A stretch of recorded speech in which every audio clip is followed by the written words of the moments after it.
सभी दर्शकों एवं श्रोताओं को मेरा नमस्कार। इस YouTube चैनल में आप सभी का स्वागत है। प्रिय बंधुओं, मेरी कविता का शीर्षक है दुर्भाग्य। महाभारत के आधार को लेकर हमने इसको लिखा है।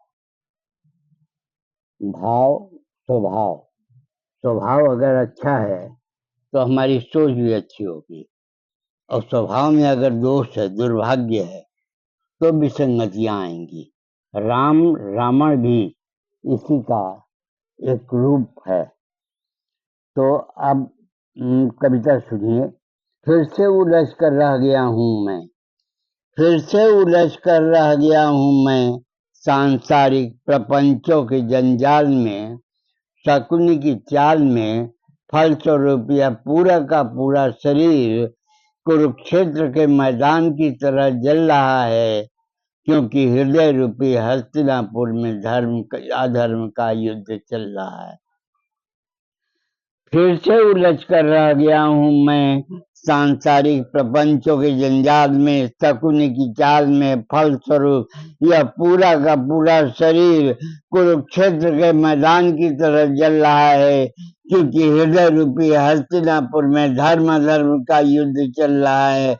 बस इसीलिए न तो मैं जी रहा हूँ न मर रहा हूँ, केवल सत्तारूढ़ नेत्रहीन धृतराष्ट्र की तरह अपने ही बंधु बांधवों के विरुद्ध भयानक से भयानक षड्यंत्रों की संरचना कर रहा हूँ।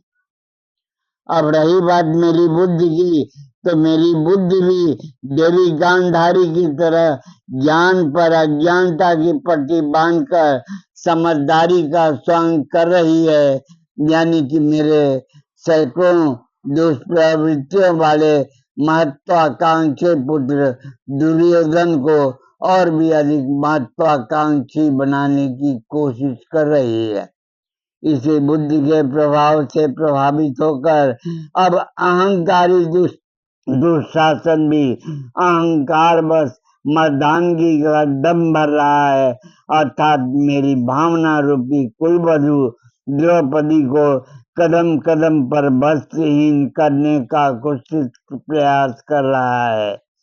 इस घृणित दुष्कर्म को देखकर नीचीर विवेकी विदुर जी भी हो गए हैं मौन।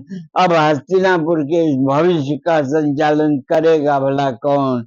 यूं तो मुझे भी भीष्म पितामह की तरह इच्छा मृत्यु का वरदान प्राप्त था, किंतु मैं भी हस्तिनापुर की सुरक्षा का सौगंध लेकर अपने दुर्भाग्य पर रो रहा हूँ, अर्थात कालचक्र रूपी अर्जुन के तीक्ष्ण बाणों से धराशायी होकर फिलहाल सरसैया पर सो रहा हूँ। बस इसीलिए बार बार मेरी अंतरात्मा मुझसे प्रश्न करती है कि क्या तुम वास्तव में 21वीं सदी की ओर जा रहे हो, या कि प्रगति के नाम पर सिर्फ अपने महाभारत को ही दोहरा रहे हो, या कि प्रगति के नाम पर सिर्फ अपने महाभारत को ही दोहरा रहे हो। धन्यवाद बंधु। फिर अगले वीडियो में मिलने का प्रयास करूंगा। रचना अच्छी लगे तो आशीर्वाद दें।